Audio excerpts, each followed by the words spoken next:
Well, what do you think? Do you want to start this interview? Get our chins a wagging? I mean, if you want, we can try.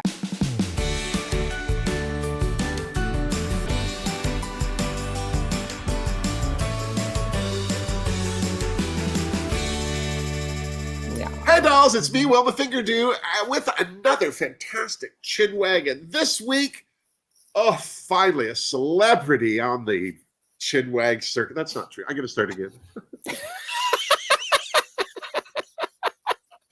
That's not true. I'm insulted.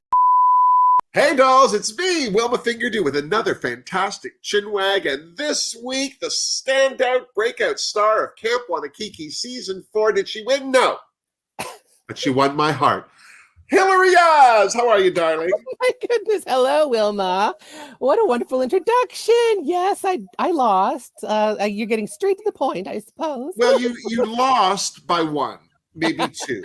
I think that it was down to you and Clinica, and I think most people were voting for either of the two of you in their hearts. But I think with Clinica, she kind of came out of the gate. She won the first challenge, and then she kept surprising people. Like, it was ridiculous how good her talent show looks were.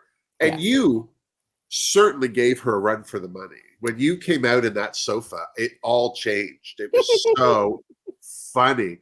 And I know you. So there was a moment there where I was watching you shimmy and drop coins, and I'm like, and then I realized, oh, this is funny. Like, I'm used to you. A typical Tuesday. You're just like, that's just Hillary on a typical Tuesday, shimmying for quarters on the corner. Did you design that costume yourself? Well, I designed it. I didn't construct it though. It was made by my wonderful friend Dustin. He has this company called Pretty Ugly Gorgeous Designs. And I always knew I wanted to make something with Pretty Ugly Gorgeous. And honestly, Camp Wannakiki gave me an opportunity to because I had never really done anything custom because I'm a camp queen. So then I was like, you know what? We're going to go and do this. And we put it together and did fittings and sizings and designs, parties, and it all came together. And it was just like, I knew it was a knockout. I was so happy when I got to show it on the show. Like, with your dirty pillows and everything, you look good. Oh, yeah. Now, Hillary, you are the first Canadian to be on Camp Wannakiki. How did that all happen? I know. I think I just applied a couple times. I applied for the second season, and I think I made it to the short list amongst some other cool names, like Geneva Convention was on that short list. And then, I didn't quite make it. And then in the third season, I applied again, but I didn't make it because it was COVID. So it was not possible. We couldn't travel there. Right. But they still had me on their radar, and I think they wanted me, and I had a little more time to cook, so I was even better. Yeah. And by the fourth season, I went and did a show in Kingston. It was like a solo show, and I had fun. I was tired, and I forgot to apply. And then they called me. And so I was like, you know what? That's the universe. Yeah, exactly. I spit out my coffee too. Sorry. I was sneaking a sip of tea, and there's a little more whiskey in the tea than I thought. Jorge's drugging you. I have my Jorge drink as well. He provided me some Coke Zero. Your dirty leg cup. That sounds gross. Yeah, this is my drag cup. Well, I think that you were delayed getting on Camp Wannakiki for a very good reason. This was the best season ever. It was very good. 4 seasons they've done, and their first season, I think, was up till now their best. I just really liked how new and fresh the whole thing was. But this season surprised me. Did you guys feel at the time that this was like a good group, or were you drunk? Well, we were definitely drunk, but we also did think that we were a good group because we kind of had this thing where we, everyone's kind of showing their cards, kind of like macho, because we're all men in wigs for the most part, and so we're all showing off our stuff, and the stuff people had to show off was terrifying because we were like, wait, this doesn't feel like Camp Wannakiki, as because Camp Wannakiki has been kind of thought of as a bit of a joke, well, it's Camp Wannakiki level, but it's like we weren't doing Camp Wannakiki. We were doing Camp Wanna slay the house down boots. Yeah. Mama. Well, like we were going camp to the extreme. And I think it was I was terrified. Well, something I think that kept getting overlooked the first couple of seasons is that it's Camp Wannakiki. Yes, they were at camp, but I'll tell you, every season, even including season 4, it takes me an episode or two to decompress from the drag race pressure. You know, like you have to, like when they say, "Oh, it's the talent show," well, it's the runway, but there's a narrative that goes with it, and there's a presentation, and it's not just walking down the runway, and the runway looks too. Like this was the other thing that took me an episode or two, is just they've all made them themselves, which I love, but I hate that I'm in that drag race headspace where it's like, well, your runway wasn't that great. You know what I mean? Like, what drag queen have I ever seen at a bar that I tipped $5 to that had great wardrobe? Do you know what I mean? Like they're all good, but it was Drag Race that came along and said, no. You need this. And it's like, well, you don't really. So that's why I like Camp Wannakiki. Absolutely. I think Camp Wannakiki also basks in a slightly different type of drag than Dragula or Drag Race. We do bask in like the ridiculous, the unexpected, the fun, and we're not about selling a fashion garment necessarily. Like, it was really surprising to me. For example, I won the week as the bingo lady, underwater bingo lady. Right. And honestly, I thought, based on Drag Race standards, I probably shouldn't have won that. Lily should have won because Lily's look was couture. It was custom. It was that fabulous. Mermaid with the plastic in it. Yeah, everything was like custom. It was like Ariel Versace hair, quite literally Ariel Versace hair. And everybody even commented on her wig. And then I won. And it was because my look was just so dumb. You know where I think you won that, though? It was a dumb look, but it was smart. Under the Sea, the first minute, it was said. That's what I thought, too. Bingo. Yeah, like under the sea, crabs, you know.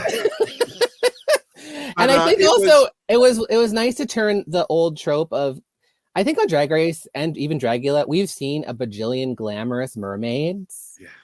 And I was like, if I'm going to do a mermaid, it's going to be what about the old lady who works at the bingo hall? You know, why don't we ever get to see her? Yeah. She's a person. She's a person. She has hopes and dreams. You know, there's more women and people out in the world than just fashion models and Twiggies. And I think Camp Wannakiki really revels and allows us to show other people that are glamorous in their own way. Well, I thought, there was glamour there. I thought that everybody at one point did something gorgeous on the runway. I mean, absolutely. Klinika's last look for the shower, I thought was just stunning. Oh, I think everybody really impressed. And it was the first time I've watched Camp Wannakiki where the Sugarbaker twins and Ruthie are saying, well, it's a hard decision to make. And I believe them. I was so impressed with how, not just over the top, you had some huge personalities on season 4, but you all seem to give each other the light. I think that's a great thing. I think everybody was able to find their space. And for the most part. And, some of them who weren't able to find their space as well, I think were the ones that ended up leaving the competition earlier. Like Opal, I think had a hard time. Opal is so delusional in the best way, though. I love Opal to death. And she's also the youngest queen. So honestly, she has a long way to go. She's developed so much over the last year. Unfortunately, she just kind of had the same thing. And Vincent, too. They thought that camp was just like taking their earrings off or like putting a bat on your head. And it's like, well, no, it's more. It's a lot more. It's a very complicated subject. Like, read the book. Like, it's a very complicated subject. So, but you know what? I will say, as the Canadian on the show, it was interesting finding my place within that group of loud, rowdy Americans. I don't know if you noticed, but Americans are very loud people. What? Very loud, very loud.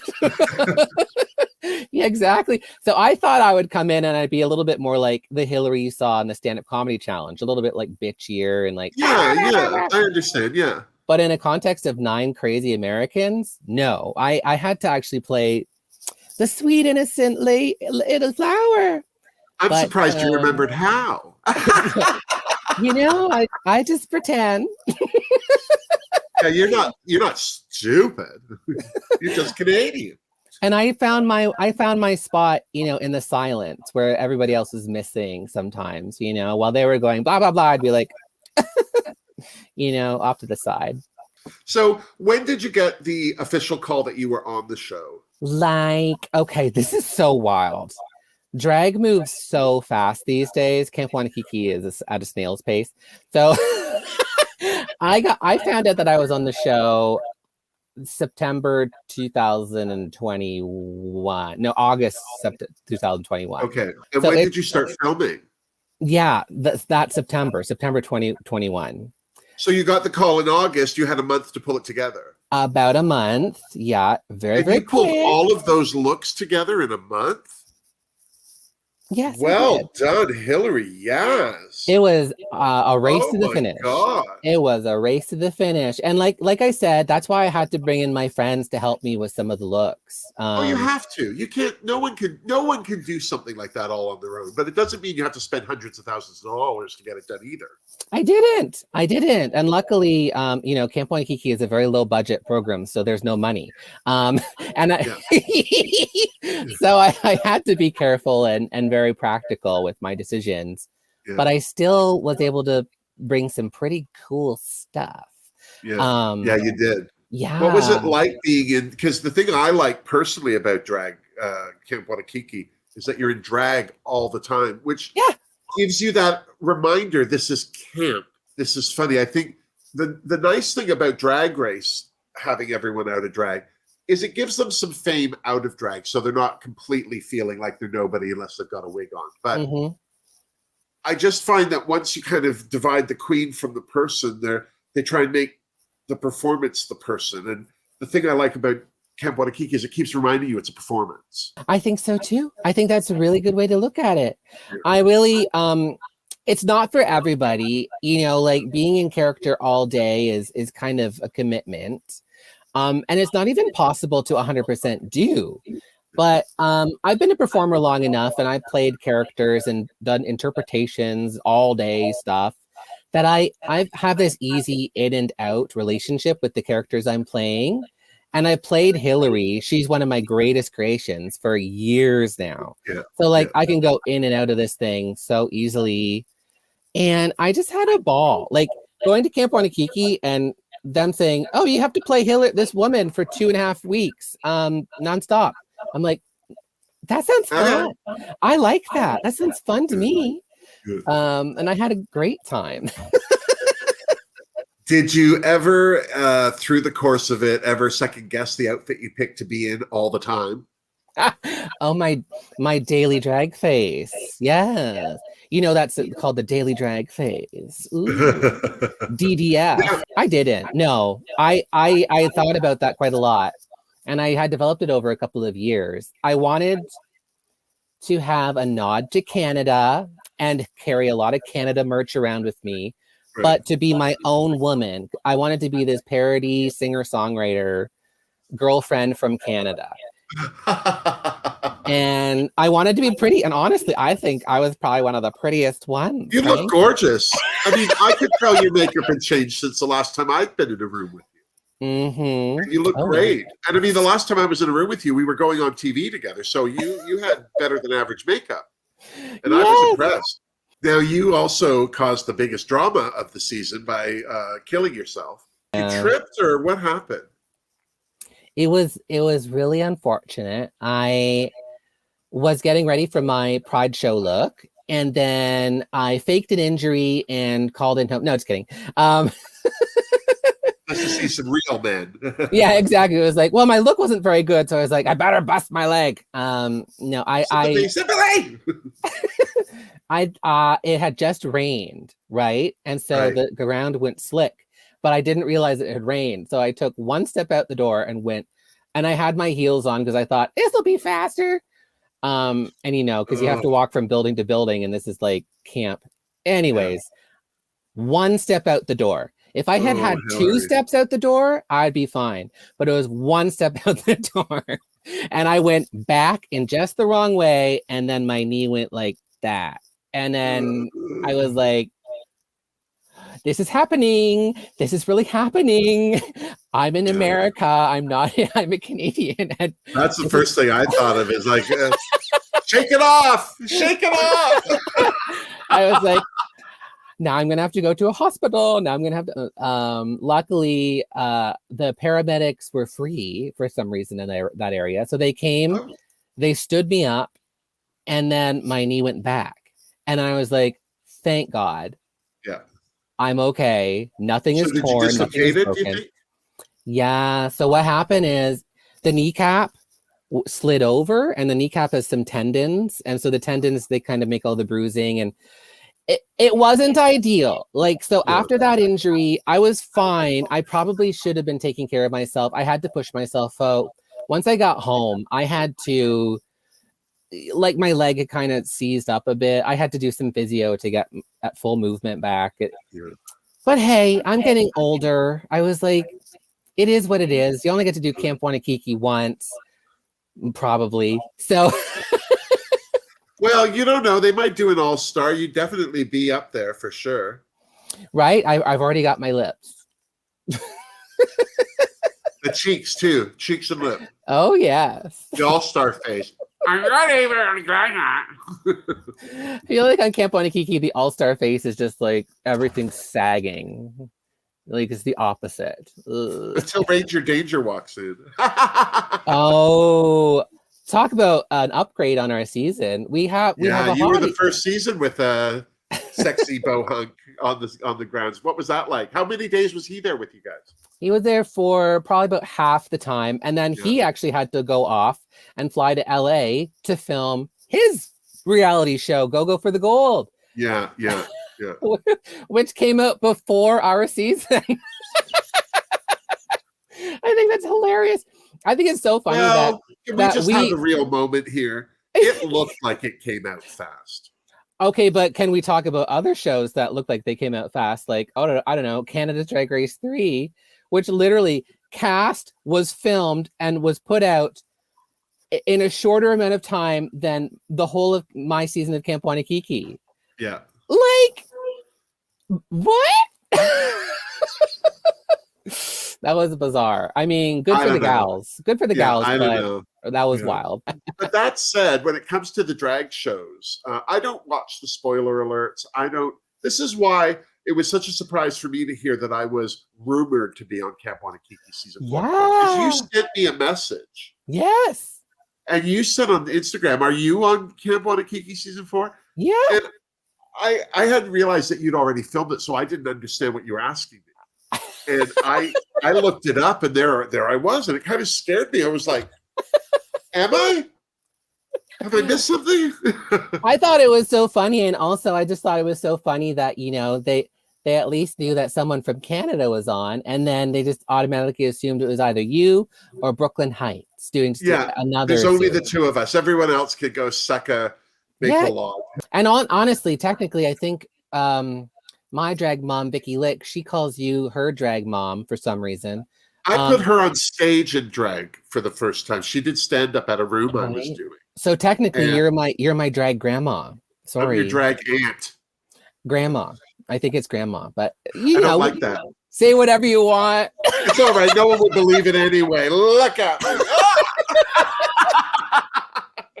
So Grandma Fingerdoo, you call me that. And thank you, Grandma, for always mentioning me and saying reasonably nice things on your Camp Wannakiki reviews also. Well, thank you for not sucking as hard as I thought you were gonna.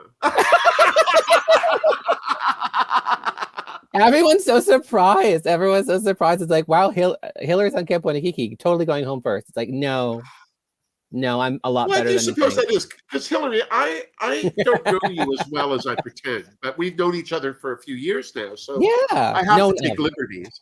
Mm-hmm.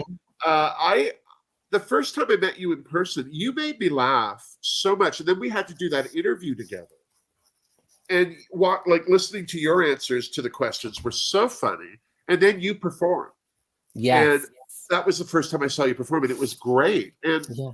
I don't know. I know that there's this. I don't know how much of it is a part of your character or how much of it is true, but like I got an impression from you even then that people don't take you too seriously in drag. Not And really. I just watched you killed it. It's like, who's not taking you seriously? So yeah. No, not. So I always have your back. If somebody says anything, you show them a picture of me and say it again. It's my grandmother. She will tear it up. I want to ask you some questions. These might not make it to air, and if you don't want to answer something, absolutely tell me, because I don't want to get anyone into trouble. But did they pay you for any of the time you were on the show? Oh no. Okay, so yeah, payment. There's no payment. No, there's no payment. So you're on and you win or you don't. There's no compensation for time spent. Yeah, which is one of the reasons why I think I could go and do it. It's kind of a gray area, but I could do it. Because they're not paying you as a Canadian, you're able to go. Is that right? Sure. Did you even ask anyone, or did you just do it? Sure. I love you. What else did I want to ask you about the show? Oh, who did you hate? Oh God. Well, I went to the Sugar Baker twins. No, I actually love the Sugar Baker twins. They are a menace. They are a menace at times, but they are. I mean, without the Sugar Baker twins, there would be no Camp Wannakiki. It was such a stupid idea for the show to happen. And it's gotten a lot bigger than they even realized it would, considering. Yeah. And it's doing very well, and it's showing off a whole other side of drag that often gets downplayed. Who do I hate? I mean, I went through periods of hating various people. Obviously, me and Coleslaw don't get along very well. It probably comes across in the show. But like I've gone back and forth on her. Like currently I like her. We'll see. But I love them all. Looking at a group of people as they are and think, okay, how much fun are they on the 6th day? Do you know what I mean? Like, it's all good the first couple of days, and then at some point it's like, shut your face hole. And Coleslaw always impressed me as a viewer. Yeah. Because every time she was on camera, I laughed like an idiot because she would do something just too stupid. Like, even just go, it was so funny. But I also was like, if she's like that all the time, oh, sweet beats, I will spill a little bit of tea, and I don't think this is crazy tea. And I love Coleslaw to death. I do. We all fight like sisters. Some casts of Camp Wannakiki don't get along that well. I won't say who and when, but I'm not getting into it. But ours, we actually all do get along, and that was kind of a hallmark. Everyone enjoyed each other, or said we enjoyed each other. Like, yes, we fight like sisters, but with Coleslaw, there was this time she had been eliminated. She had taken the hike. She didn't seem pleased with that. No.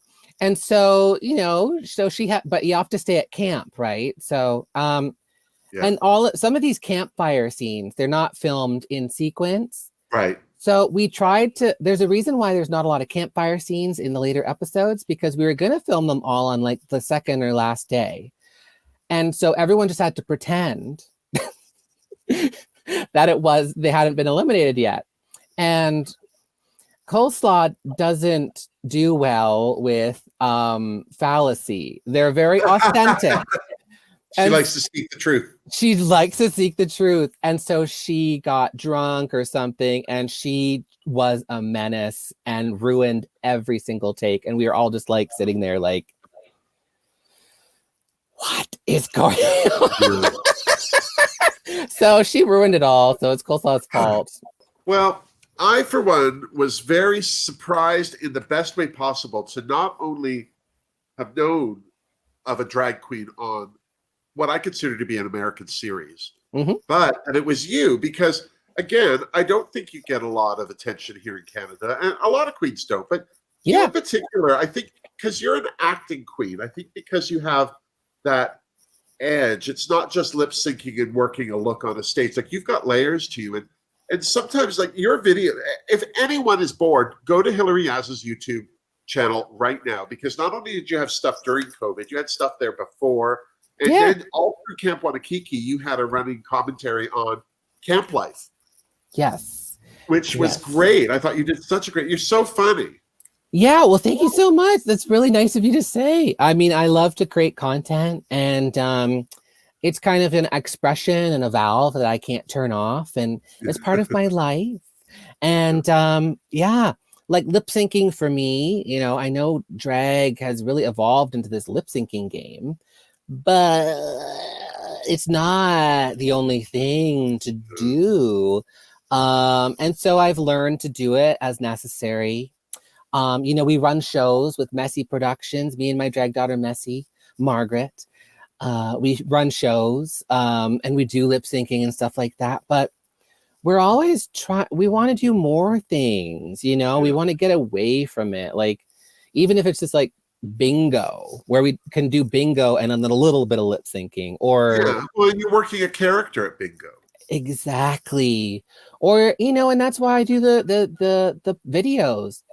They're not hugely watched. I mean, comedy is a really hard market, and especially when you move into queer spaces and drag spaces where it seems like if you're not talking about Drag Race as a drag queen, no one cares about you. So and what is, and that makes me laugh, because people have so many problems with Drag Race, yet they can't not watch it. Oh, absolutely. I mean, like, even think of the famous queens, like Tammy Brown has several wonderful series on Out TV, like The Browns with Kelly Mantle. Wow, that show is good. Is anybody watching it? Not really. And it's such a shame. Well, it's this like, is the thing that kills me about Out TV. I'm sorry to interrupt you, but one of the things that kept coming up with my reviews were people thanking me because they couldn't see it anywhere. And as great as it is for Camp Wannakiki to make it out of YouTube into television, less people are seeing it now. You're either doing drag because you love it and you want to show people you love it, or you're doing drag to change your life somehow. Yeah, no, there's a whole different breed of queen or king or performer in general, like Misconception, like myself, like I think yourself, that we don't do it for the money necessarily. We do it because we do it. This is just part of our expression. We do it anyway. The fact that the money helps us do it more is fabulous. Yeah. Honestly, my drag brings in a little bit of money for me every month, which is great with some of the regular things that I've booked, but it's not my main money maker. Like, I have a job that I go into that I love. And, you know, the drag is just my expression and my art. And we all are evolving creatures. I think it's important to evolve, you know. I've learned also that as a performer, like, you start as a performer sometimes, and then you have to let yourself grow into other roles, like teaching or producing or managing or whatever. And that doesn't make you less of a performer. There's nothing wrong with being a hobbyist at something and having a fun time with it. Like, it doesn't make you less of a professional to be more hobby level. So I don't know. It's an expression. It's an expression. I'd rather have a job close to the flame if I can't be the flame. Like, I remember as making a statement with myself saying, I will never have a job where I have to ask people if they'd like fries with that. Not because there's anything wrong with that. I rely on those people daily, but I couldn't do it. I'd feel like a failure as an actor. Do you know what I mean? Like, I had to try harder or something. And that was my attitude when I was in my 20s. Now, I mean, now I'm really quite happy to be involved. You know, I've gone through my periods of flop and success. I've had periods where I'm working, and periods where, I am the person handing out fries and serving the banquet tables and hating my life. So, like, I don't know. It's just such a grind. And at the end of the day, the only thing I want to do is express myself. So that's what it is. Well, what is next for Hillary Yaas then? Speaking of, I have no idea, honestly. After Camp Wannakiki is done with, I'm kind of taking a little bit of time to recharge and move on to working a little bit at other things. But Hillary is still a presence. I still have regular shows every month. That's the thing. I got to this point where I have some regular standing stuff. So I don't have to work so hard at like, ooh, the grind. I don't like the grind. I really don't like it. Are you noticing an uptick at all in your Instagram views or YouTube or anything because of Camp Wannakiki? Yeah, I mean, I probably got about 1,000 more followers on Instagram, which is nice. And I mean, my YouTube, I mean, it's a tough world, but like, I probably got about 100 more subscribers, which is great. Nice. Yeah. And all of those incremental successes are nice to just keep your presence out there. Because ultimately, at the end of the day, I'm not selling how-to videos or beauty makeup. I'm selling my personality. Like, if you like me, you're going to want to listen to me talk shit. And that, and if you don't, then, well, I guess. We'll just have to be pen pals then. Exactly. But it is fun. Just being my character and being myself. And Camp Wannakiki has definitely been a platform to elevate me a little bit into more audience. So hopefully people continue to enjoy what I do.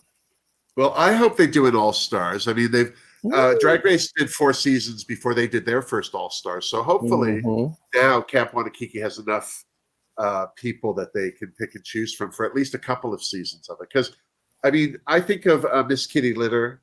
I think of you. I think of Alexis P. Bevels, who won season 1. I mean, she is a hoot and a half. Oh, yeah.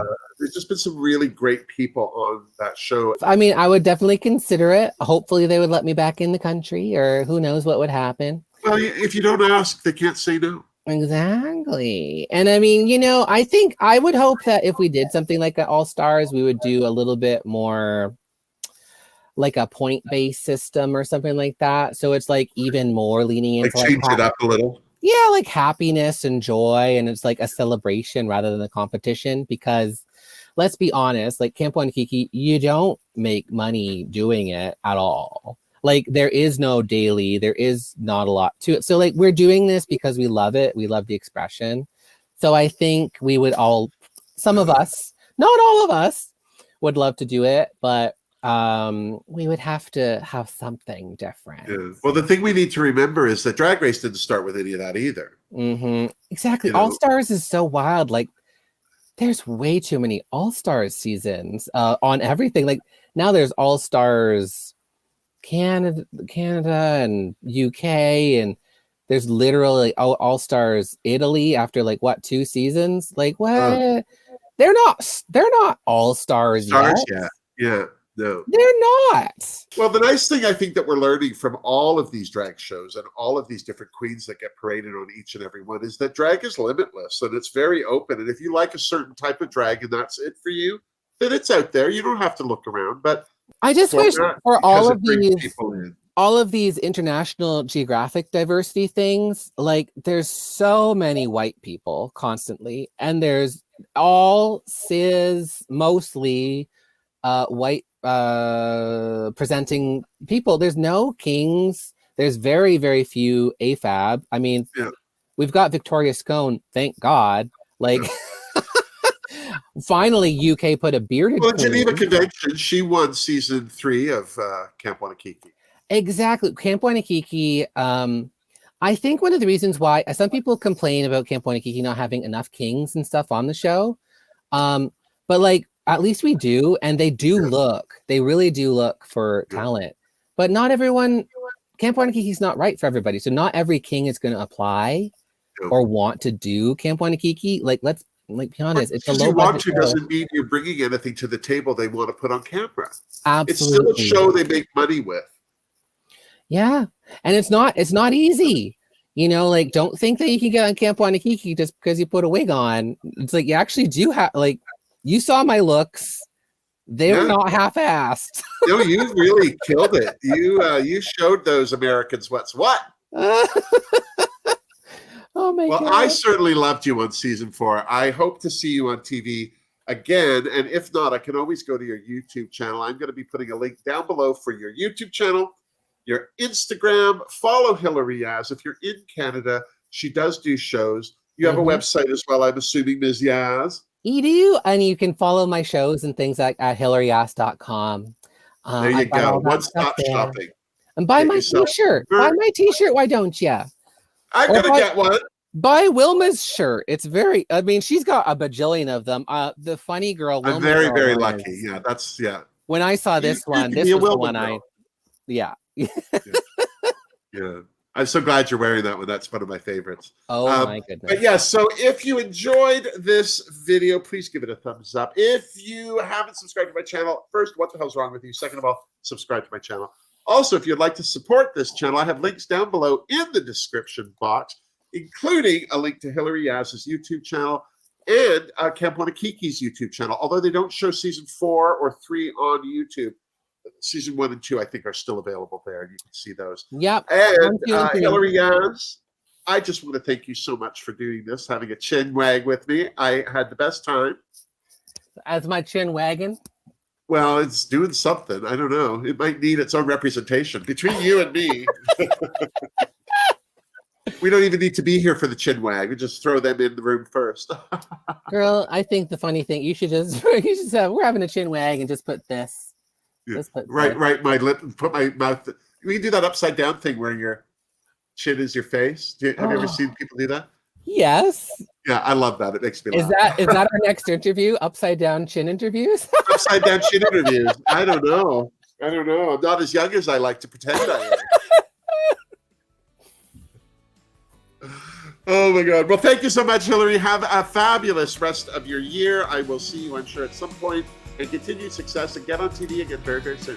Thank you, Wilma. Thank you, everybody. I'll take care and I don't know. Remember, keep Canadian. And miss me. Come on.